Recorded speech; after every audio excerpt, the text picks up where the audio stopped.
the end. This is the beginning. Aloha, it's Mama Donna here with another episode of positivity, a dose of positivity. And I want to welcome you all the new visitors and our regular visitors. Thank you so much for tuning in to today's episode. I want to let all the newcomers know that this is a privilege and an honor for me to interview these passionate change makers, thought leaders, environmental and social innovators and wellness professionals that I get to have the opportunity to bring to you each and every week. And for those of you who can't stay on for the whole show, or for those of you who are tuning in to our YouTube or our podcast channel, welcome, welcome. And for those of you who are on the air with us live, please put your questions, your concerns, anything you want into the chat. We try and answer all of your questions during this 1 hour dose of positivity. And I want to remind those of you who haven't already joined our private Facebook group, where every day you can get an enormous dose of positivity, not just from me, but from other members in the positivity movement. The name of our group is called Holistic Health, Nature Therapy, Living and Working Like the Future Matters. And we'll put that link in the chat, and that link will also be in the replay in the YouTube and the podcast channel. So anyway, we love having you as part of the community. We are so happy that you are here today. And before I introduce our incredible guest today, Radavie, who is a social and environmental and spiritual leader, I'm going to do what I do each and every week, is share an extra dose of positivity from one of my books, Living Like the Future Matters. And this ties in so nicely to what she's going to be speaking about today, which is awakening ourselves at any age. And so let me read this to you to warm up our audience and share from the depths of my soul about this awakening at any age. So I start out in this chapter called Aging and Awakening. Leave a small footprint and have a greater impact. An adult tree has weathered many storms, potentially enduring acid rains, fevers and fires, heat waves, sub-zero freezes, infestation of parasites, fungi and infections. Snags and broken branches are common, as is the fear of being cut to the core before its time. Trees become seniors as they age, as do we, and gaps may appear in their canopies as prominent limbs begin to die off, just like the gaps in our memories that come with age and fill with other memories. Like trees, humans are more vulnerable to bugs and viruses as they age. The older trees remain responsive and involved in their communities during their latter years.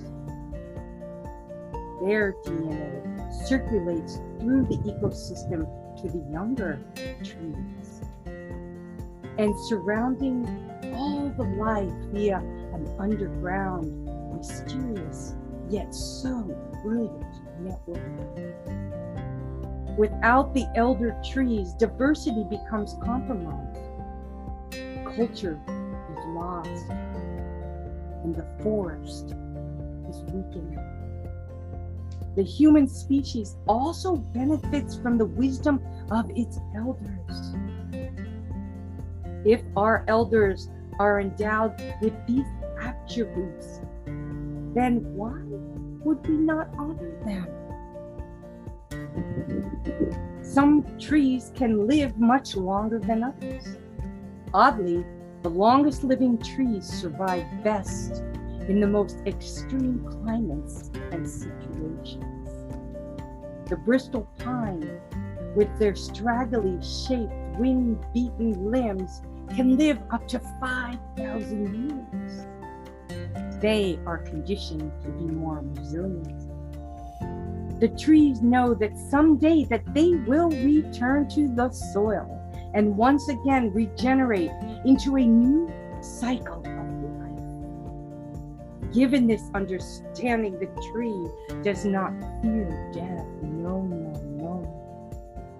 They know they are part of the systems and cycles of nature. Thank you so much for allowing me to share that with you. And our special guest, Radavie, she knows about this better than just about any person I know. This woman is 83 years old. And she knows and has taught me so much in the few encounters we've had together, how in early childhood we're conditioned, right? And we've been given this biographical identity. And in this process, we're not reminded of who you and I, who are we? And how that has caused so much suffering and pain, because who wants to feel suppressed their whole lives? So in this interview, we're going to explore the depths of our true selves and the divine spark within. What makes up our biological identity and who we truly are.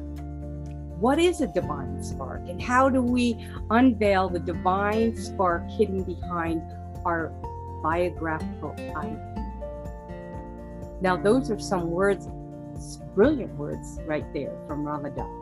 And so I'm going to just give you a very brief introduction, and then she is going to take it away. And I want you guys, I know some of you are in that canopy stage of life and might be feeling a little uncertain about what's next, especially with these challenging times that we're experiencing right now. And it's never too late to be vulnerable and to come forward and be your divine self. And this is what this woman is here to show you at 83 years old, that it is possible at any age. 30 years ago, Radavie guidance called upon her to leave behind a successful entrepreneurial business and to follow her soul's agreement.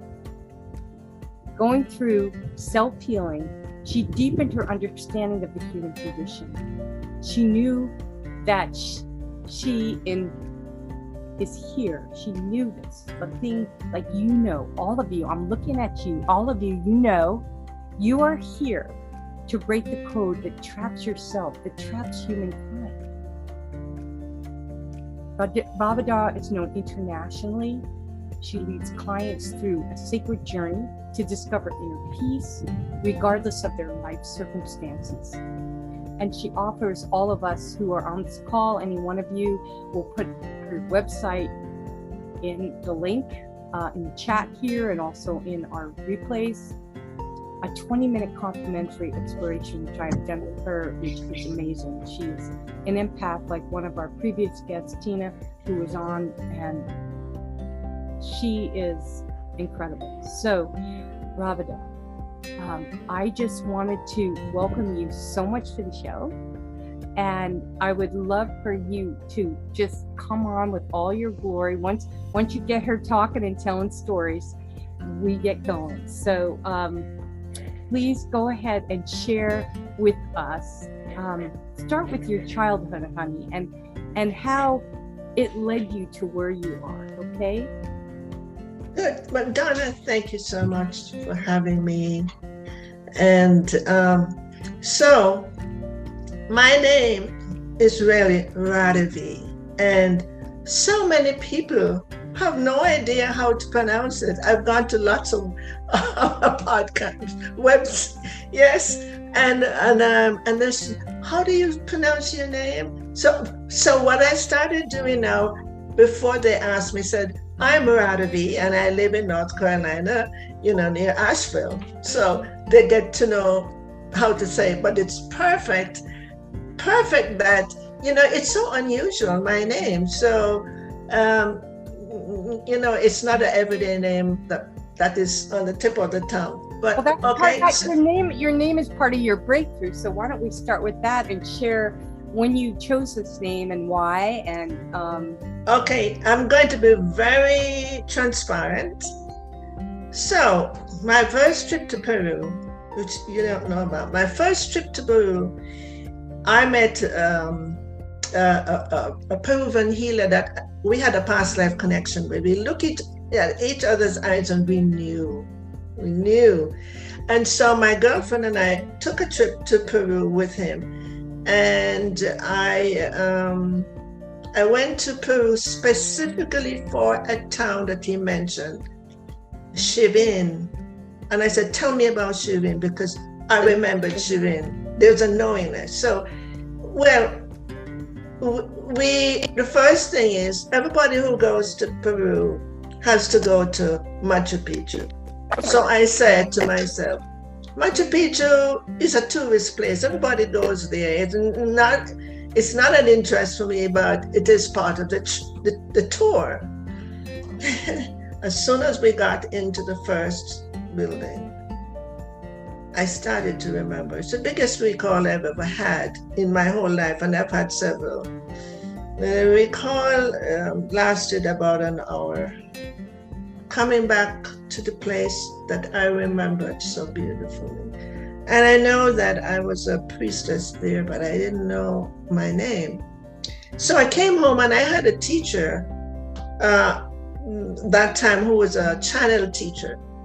And I told her, I said, this was so unusual. She said, I have wanted to tell you this for a while, but you would have said, oh, that's nice. Because she knows me, if I don't have an experience, it's only a story. I don't have an emotional connection. And she told me what happened in Chivin, that I was beheaded there, and my name was Radavie. She's pronounced it in a little Latino. And she wanted me to connect when I do meditation, to connect with her. So a long story is that I think I came, and she wanted me to choose the name Radavie. And so I got to realize that because she died at an early age, that aspect of me, that soul part of me, needed to be integrated with my present life. So that's how that happened. None other interesting story about that, how it actually integrated, but not for tonight's conversation. So my journey was a huge awakening for you right there. So you were beheaded. Wait, just I just have to like. Oh, okay. So she told me that I was, the authorities was after me because I was impressive in what I do, and I was very different from them. Just like now,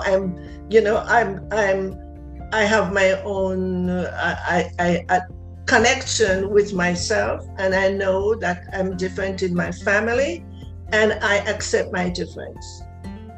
So I was beheaded because I went there to deliver, and I think it was a starseed baby and child, and so I was beheaded there. They caught me there, so that's it. Boy, and not every one of us has quite a story like that, right? But I would love for you to talk about the story of your childhood, because I think that just overcoming being headed and choosing a name and pursuing your intuitive self to rise above and be able to help others and heal through your stories. But share about your childhood journey with us, and the fact that you are your father was Chinese and your mom, I think you said German descent, but you were born in Jamaica. Hence I was born in a village in the mountain. I love mountains in Jamaica. And my father was from China.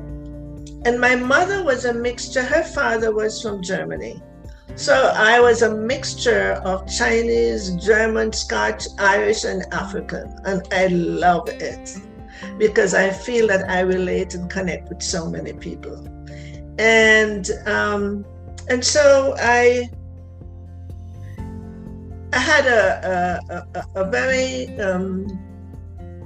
uncomfortable, painful connection with my mother. won't go into the details of that. I was a breech and we could have died because a psychic in the town told her that. She dreamt that she would die of childbirth if she didn't drink this bush teas in the town. And so my mother went through 3 days of labor. And the midwife, I think she was an angel. On the third day, the midwife, because I was a breech and I would not be able to be born. I could not.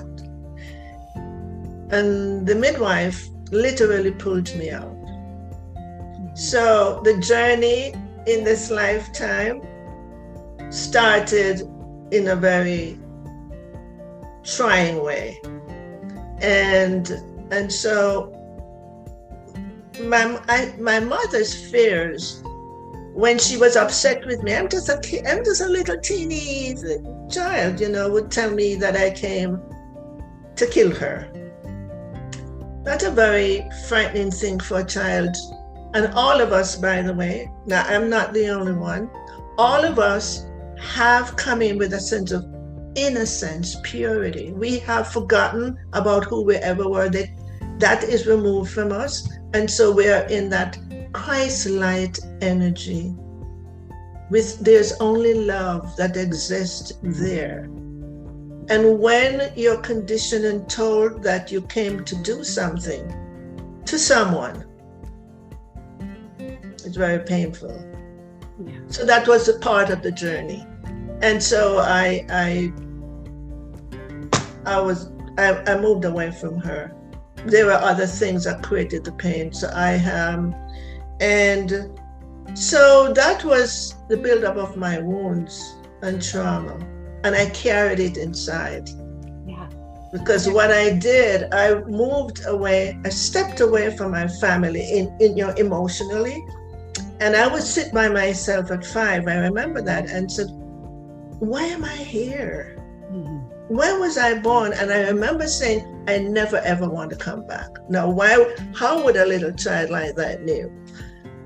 However, something really special, I would go to Sunday school.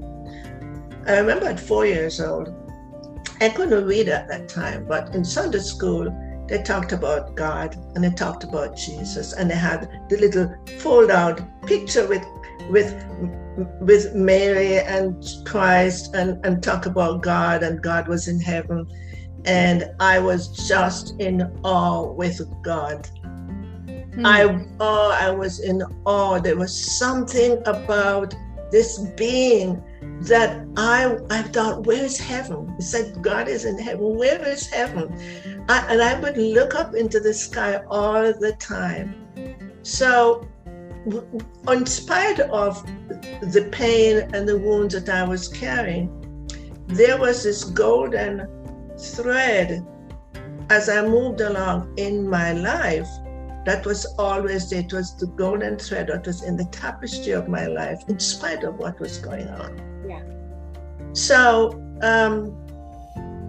I got to the place. So I was in business and I created successful business because it's a natural thing with me. I knew how to do that. And then it wasn't satisfactory. It wasn't satisfying. There was something more. I'm missing something. And finally one day, when I moved to the United States, I was going through a very deep emotional despair, huge. And my child came in front of me, looking at me with the saddest eyes and looking straight in my eyes. And I said, because I had walked away from all my traumas and my pain. I only carried it inside. I remembered it, but I locked it away. And I said, I don't want to see you. Just go. I don't want to see you. And for 3 weeks, she was there every day, not saying a word. And I realized in the third week, I had to connect with her. And I had no idea how to do that. Was this, when you say connect to her, you meaning the old child that you left behind? Yes. Yes. I mean, there was a knowing that I had to connect with her, and I had no idea how to do that. So in my circle of spiritual group, there was an outer group where this woman did massage, and I heard other things. And she was the only one I know of who did other things. I don't know what the other things were. So I called her and I said I needed to connect with my child. And she said, oh, that's one of the things I do. And I was shocked. I had no idea people did those things. So making it shorter, I went to her and she said it would be very easy for me because I wanted to do it. And so she had me lie and cover up, and she said, I want you to breathe and tell me the first, what comes up for you. It did not take long for something to come up for me. And I thought, you want me to tell you, when I've covered and hidden away everything that happened to me, you want me to tell you? And and it was like... Can I ask you one question here? Because I think it's point of reference of time. How old are you at this time when you're meeting your younger self? Okay, that's a good. I was 40. Mm-hmm. And I said, and there's a part of me said, you came here for something, and if this is what you have to do, you can't leave without it. And finally, about 20 minutes later, I told her that what came up for me, I was molested when I was 5. And what happened at that point when I said it, there was an emotion that came with the accept and the verbal. And I understood at that point that I went home, and it's very important for the listeners to really understand this. I had to connect my emotions with my memories, because that's where the healing is. The healing is about the pain that is locked up inside of us. And that's where my self-healing began. And that's where my experiences of understanding the human condition began. And then that's when I realized that was my soul's contract. And I couldn't do it until I connected with my wounded child. Oh, it's such a beautiful story. And I know a lot of the people who are on today live or are older, maybe 50s, 60s, even 70-year-old, and you're 83. But there's also some of you who are in your 30s and 40s and listening to the replay. And this is really, really cool, because I had a huge awakening around the same time. When I was 40, I got fat, sick, and nearly dead. And Tel, if you could put the link to Living Like the Future Matters in the chat, The Evolution of a Soul Entrepreneur. And yeah, I had a very similar awakening, and I really appreciate how much you connected it for all of us with in regards to having that emotional connection to that memory, to really allowing yourself to experience it, to let it release like a volcanic eruption, and let the lava spew, and realize what you're doing when you do that is creating new landmass, new territory. It was years of healing, because now here is something else that I got to learn through all of that. Remnants of the past that comes with our soul. Our soul is here to evolve, learn, to grow and evolve, and get back into source, the oneness. There was so much emotional healing. And I remembered one thing that I knew, it was in a lot of past life. So I know it wasn't just my present life I was unveiling, I was also unveiling remnants of the past that we all have come with, but we have forgotten. But once the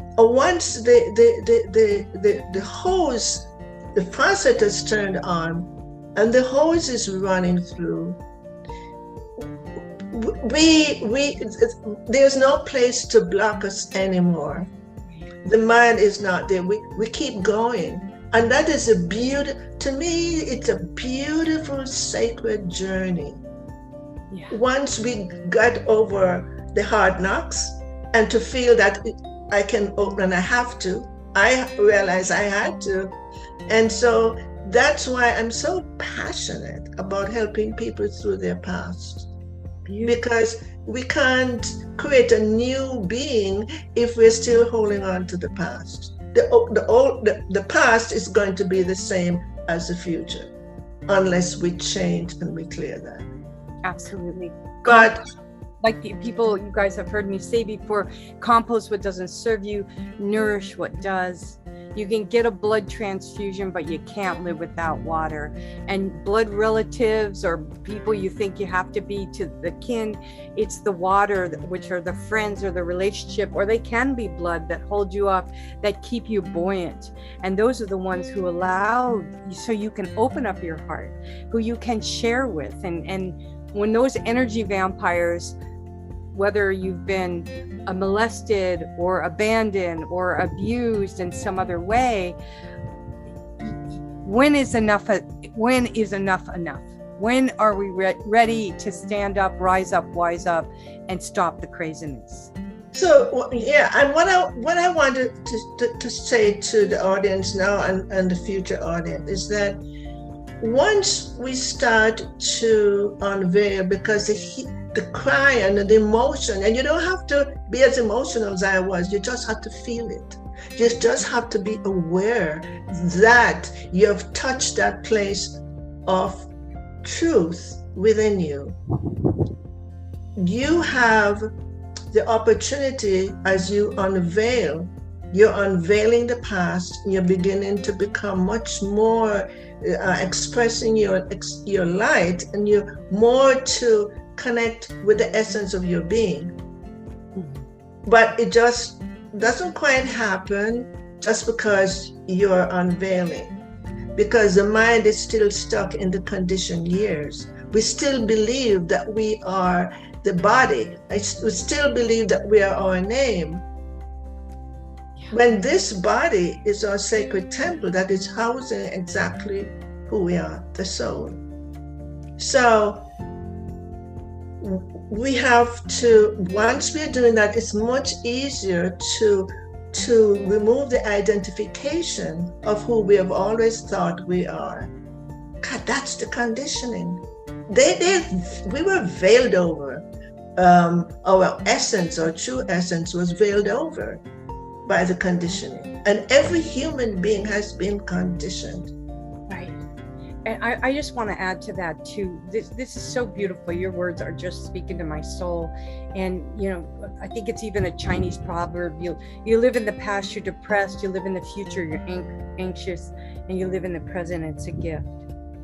But what we're experiencing, a lot of us right now, as we go into this recession, as the uncertainty of the virus spreading, and not just the COVID virus, but the virus of greed, and all of those stories that people are digesting in the media, the fear media and conspiracies that are falling around us, and then to have to deal with our childhood trauma on top of that. A lot of people are, well, 50% more since COVID are dealing with drugs and alcohol, suicides after the addiction, the suicide or whatever.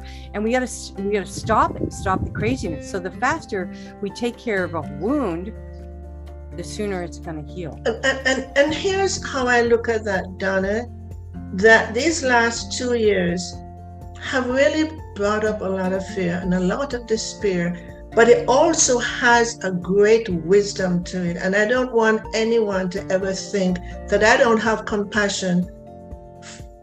My heart is full. Compassion for the major difficulties that people have been going through. However, a lot of the despair that people are feeling, a lot of the fear that they're feeling, it's the tiny seeds that were planted from their childhood conditioning that are now sprouting up.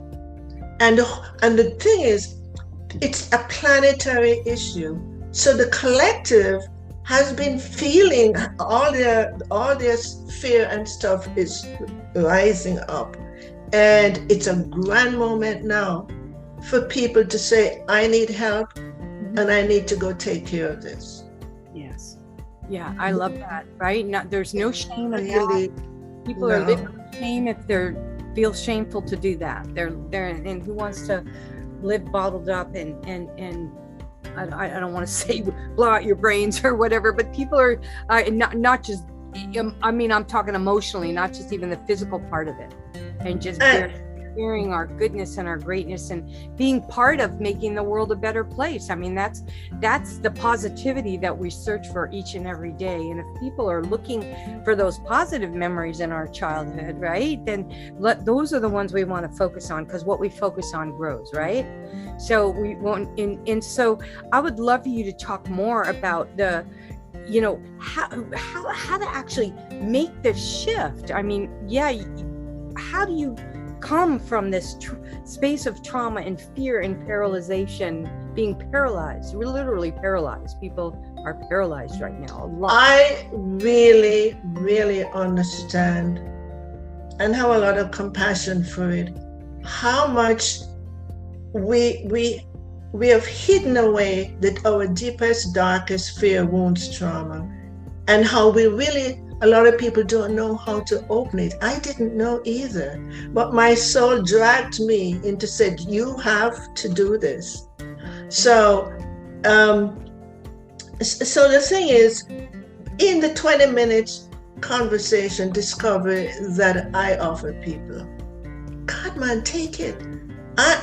You're not committed to do the session, but my gosh, it's your desire for the divine in you to do that, whether with me or somebody else. Yeah. And I commonly tell people, it doesn't matter how amazing the facilitator is that you heard, if you don't feel safe with them and you don't feel a connection, don't. And I put myself right there because I know my devotion and passion is so strong to support people, because my memories of how I got from there to here is always alive in me. And I know that in the collective, this is what has, a lot of us are feeling what the collective is going through. So to make this a better place, to come to the place of inner peace, to change what's going on the planet, we have to do it for ourselves first. We have to do it for ourselves. We're not doing it for anybody else. It's the desire to reclaim the divine within. And I think what's coming to me now to say is, I wasn't planning on talking about the book now, but because we're going through the wounds and the trauma and talking about that, the veils of the essence. Remember I said we all came in with that divinity? That is what has been veiled over by the wounds, the traumas, and other beliefs. And we end up having this distorted thinking and right and wrong and fear, and it's just, I've seen it. I've worked with too many clients. I've seen what I didn't come with to learn from, my clients bring that to me. So the book that my dear husband is supporting me with too are messages. I'm a messenger. I mean, that's what I come to think, that's what I do in my service. I get information. So I'm a messenger. And I got messages from, I had a vision and then I got the messages. And it's about the child who said, we have a golden key and we had to help the adults, but first they have to take us out of jail. And I knew exactly what they're talking about. They have to unveil and to do the healing. So I got some really, a lot of messages, and with yearning messages. And one of the deepest pain, they said the deepest pain is that they can't share their love out into the world. That. And so they really urged me to put it in a book. And they said, those who are awakened those who open to us, as they said, we are not a wounded child, we are a divine spark. And they said, those who are open to us will be changing it from the dark to the light. Mm-hmm. And I'm just loving what you're saying, and I want all the listeners to realize that we all have the power to have awakening and to help others get through to where what we're talking about right now. This is not something that I went to school to do, or Radavie went to school. This is a calling when you allow yourself and you open yourself up to the divine, and to realize that it's time to reckon with what your purpose is. And it's interesting because I find a lot of times that the people that I work with, most of the time, when they're feeling like they're the neediest, as soon as they turn around and help someone who is in need of something different, it is the most empowering thing. It is the biggest part of the healing journey when you can help someone else, even if it's a pet or a stranger. When it's just that act of kindness, when we are open to not only expressing our traumas of what's going on, but open to receiving others and to be able to relate and to be compassionate to one another, and take a lot of what Radavie's been saying and applying that, hey, and I urge you all to call her and do the 20-minute call, because it's amazing. It'll get you to where I am trying to get to with this little babble that I'm expressing right now. Is you have it within you. Every single one of us was born to serve. Every single one of us was born to be loving and giving and generous. And somewhere along the line, like Radavie's story, we all have a story. And whether we want to live that story till we go into the grave or our ashes is a choice that we get to make.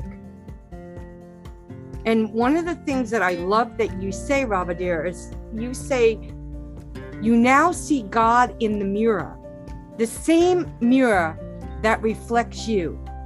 Many faces, one spirit. And I would love right now for you to elaborate on that, because that is something that you live by and that you teach. Okay, so the journey continued for me about awakening. That was only the beginning. What I was doing with unveiling all those wounds, I got to that place where I got to my soul. This was my egoic place. This is my experience. And then I walked over to, and I could feel when I arrived somewhere else in my soul, and I was handed the gifts that my soul is holding for me. We all came in with our own gifts, our treasure box.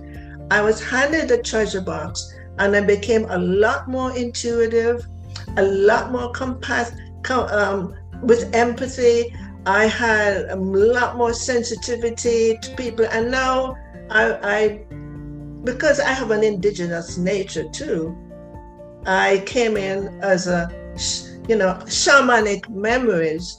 And so my ability that I have is when I'm listening to my client or healing, I'm into another space where I can see under the hood. Mm-hmm. I know what's happening, and I know the feeling that's there, and I thought it was a natural thing, but it's not natural. It's part of my medicine bag that I came in with. So what I wanted to say again, to really, really understand and live from the oneness of presence I am, is that as we continue to unveil, the identification becomes less and less. So we no longer identify with a lot of things that we did before that really bothered us. Mm-hmm. But I had a real passion. My soul was sending me in a more expansive place, and I would listen to the awakened teachers. They were the ones I listened to. And I was flying. My grandson, 21 years old, had died, and I was on the plane. I was in flight going back to Jamaica. And I took one of the books and I was reading, and immediately my identification that I had always thought was me came out and down the aisle of the plane, and in one split second I went into that space. I was never the same. In one split second I recognized that all that spiritual work I was doing, all my food and my juicing, on all of those things that I was following to be a good spiritual person, was in that identification. Had nothing to do with who I am. And who I am, who the real me was left behind here, thinking, oh my God, the only person I can tell this was my husband. I have to wait. It was shocking. But that was the beginning, because the purification begins after we have recognized that we were never the identification. We are not the name. It doesn't matter how my name is pronounced. I'm not the name. There's a frequency to the name, but I'm not the name. I'm not a mother. I'm not a child. I'm not a daughter. I'm not even a wife. I use those, I identify this for convenience. But who I am was really never born. Who I am is not this body. Who I am resides in the pure consciousness. This is everywhere. Yeah. And it's an energy. It's an energetic, beautiful thing. And your life changes. You begin to see that what's going on out in the world is not your concern. Mm-hmm. You begin to see, you allow and accept things to be. You know, of course, if your pet or somebody you're close to pass, you're going to feel it. You're going to feel it, but it doesn't linger with you. Yeah. It doesn't linger. And so really, in a way, you're strengthened by the hardship. It makes you more resilient, like what I was talking about when I first was reading in my book. The oldest tree, the Bristol pine, is 5,000 years old, and it lives in the harshest of environments, and it's more resistant and resilient. And mother trees are so important in the forest, just like you are at your age or any age, sharing this wisdom, this DNA that's in the mycelium that spreads energetically, that we ignore this wisdom of this in talking about indigenous people, our ancestral tribal connection to spirit, to worshiping the ground, the earth that we walk on, the air that we breathe, that the sights that we see, just the energy of each other. I mean, there is so much energy, and you guys, you can read the chat. Alan's in there writing some really cool stuff. But it is so important it's that energy. We are that what's in between, right? Our bodies, and whether you believe in reincarnation or afterlife, I mean, heaven or hell, it's everybody's personal preference. But the real truth of the matter is that there is this energy. Just like Radavie, you were talking about this morning, how you met, I think it was Renee and that other woman on your call this morning. There's no mistakes, like how we connect, like the strangest thing with almost 8 billion people in the world, and you can share what happened to you this morning. Oh. I'd love you to put your email in the box so we can stay in touch. So I had several networking yesterday, and one of the networking, I met this, we have breakout rooms and we talk about what we do. And we're there connecting. And, you know, somebody may feel connecting to you, and they want to connect again. So this woman connected with me from one of the networking group. And we had a wonderful connection. And she's Chinese. She's from Taiwan. And I thought, so we had this identification body thing, you know, connection. And yet there was also another connection where I support the kind of work she does. She doesn't do what I do, but she said she's very familiar with that. And that was such a beautiful, we felt that wonderful connection. Then I went to another networking group, and there was this other woman, and she's from Canada, and she does coaching, and she does work with a lot of people, and she's very familiar with the emotions and so on. And then when we went to another breakout room, it was just the two of us, which is very unusual, only two people. And I said, I guess we have unfinished business to go through. So she's talking, and I said, you're in Canada, but are you from another country? And she sort of, you know, she told me it was a different way of asking her. She said, yeah, I'm from Jamaica. And I opened my mouth shocked. And I said, I'm from Jamaica. And so we both felt that identification, that connection, connected with my African ancestry, and then I connected with my Asian Chinese over there, and I thought, what a thing! It was really funny. So coming back to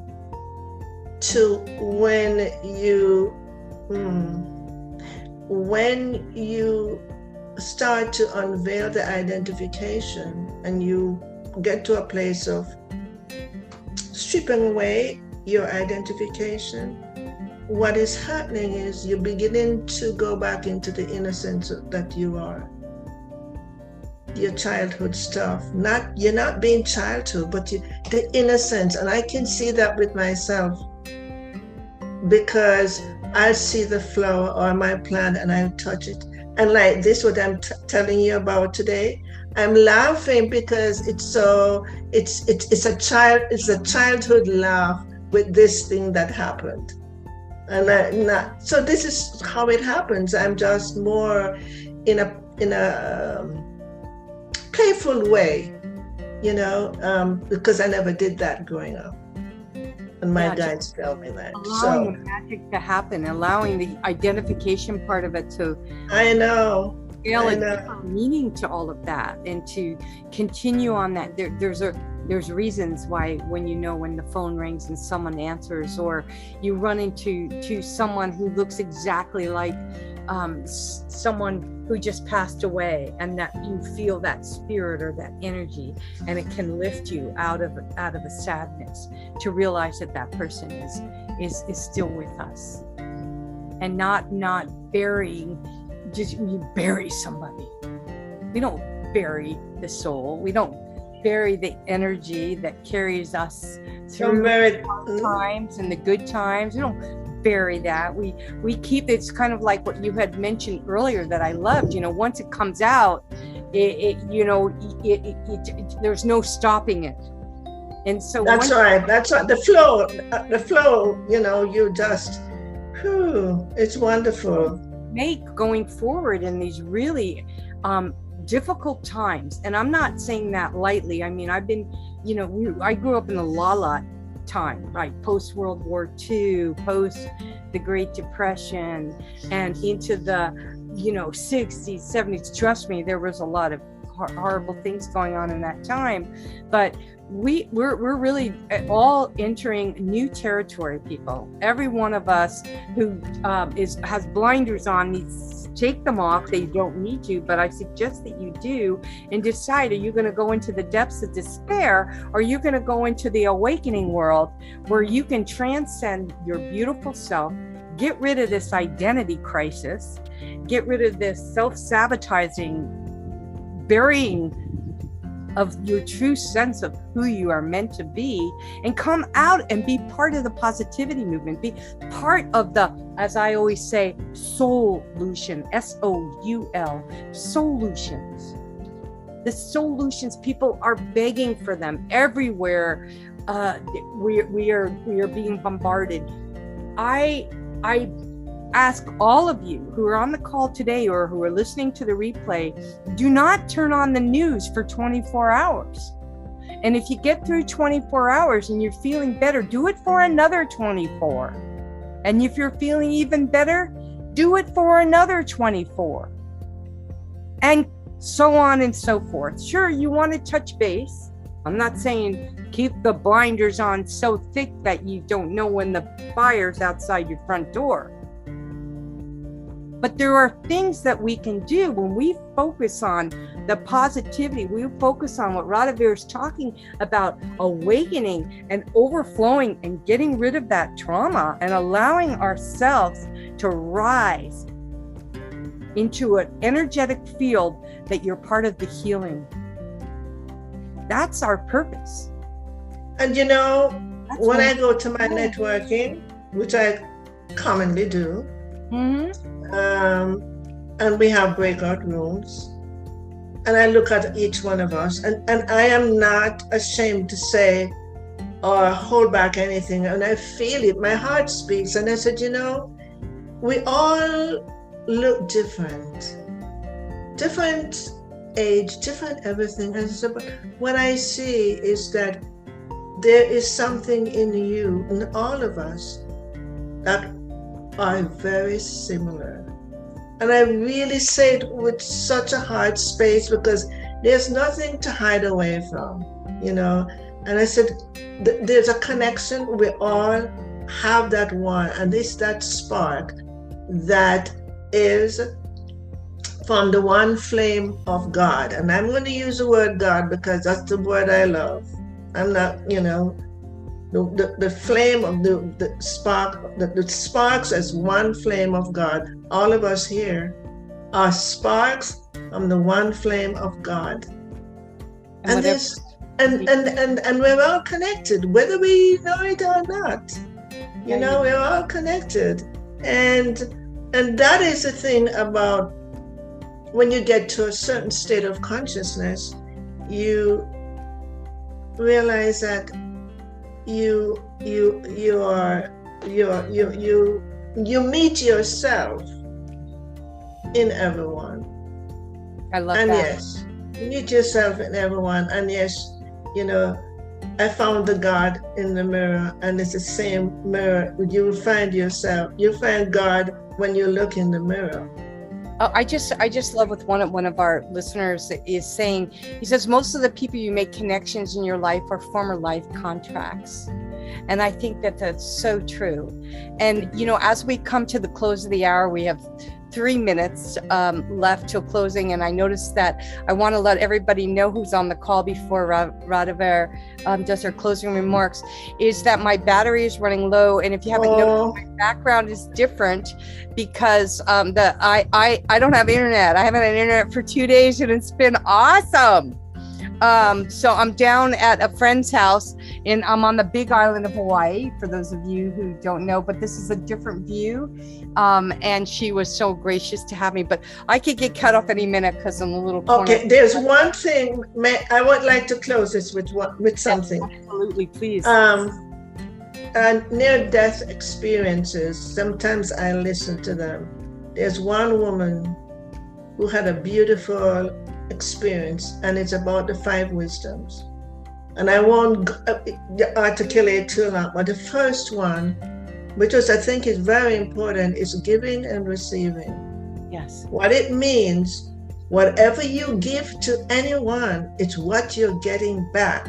Because if you're angry and you squirt out at someone, you're feeling it here. It didn't just end on that person. You're also receiving it back. And that's the same thing when we give love, because many, many years ago, I said, we're here to give love and receive and accept love. It's also about, think about what we give. That's a thing. And the second one was, I am awareness. You know, we are it. I am the awareness and presence. That's who we are. And the third one was love that surrounds us. No, I had the experience of the everlasting love, and actually that's what we are. So it's that everlasting love. So I know that it wasn't easy, because I had an experience when I know how to love, but I didn't know how to acknowledge that I am love. You know, that is the key, to surrender and to know I am not feeling love. I am love that is expressing itself. Yes, so the all-knowing, expanding in love and into the oneness. We are the universe. We are the one. The universe is inside. Everything is here. And there's, you know, a lot of us have a whole different intellectual learning. It's not about that. Yes. It's not about that. Absolutely. And I'm going to ask you right now, because that is so beautiful what you're saying, and I'm so afraid my computer's going to die. And there's one thing, stop resisting. Okay. Stop resisting. Oh, I didn't mean to cut you off. Allow and accept. And one quick thing I want to say. Yes. She had a near-death experience it. And what I really want to say is, you don't have to die to experience this. All you have to do is unveil the divine spark that is you. The divine spark that is you. Because I live for most of this. You can live that from your awakened state. You don't have to die. So I know, I'm from an 83-year-old woman full of wisdom and joy and heart. Put her link to the 20-minute call, and also our Facebook group will have the replay up there really soon too. You guys come into the Facebook group, please. We'd love to have you, and our website will also be in the chat, so you can copy the chat and get a download of our Conscious Cures Guide, and get in touch with all of our other incredible speakers who are coming on each week. Next week we have Nina Simon coming on, the co-founder of Pioneers. Will blow your mind. Also speaking about the sacred and the divine woman and the divine within. You're going to love it. And I can't thank you enough, Radavie, for coming on and sharing your wisdom, sharing your brilliance, your love, and your light. And that last story will keep me going all day long. You know, we're going to all have many past life experiences, and we maybe already have had many. And to cherish being here now, and to loving one another and saying, I am love, I am joy, I am hope, I am here for you. And so without further ado, and my computer dies, and thank you all for being here today on A Dose of Positivity. And we welcome you back, all of you, each and every week, where I invite change makers, thought leaders, and professional wellness coaches, people who are inspired by social and environmental innovation. So thank you again for all tuning in. And Radavie, again, much, much love. And to all of you, I bid you adieu and aloha. Aloha, Donna, and thank you so much for having me here. It was special. Very special.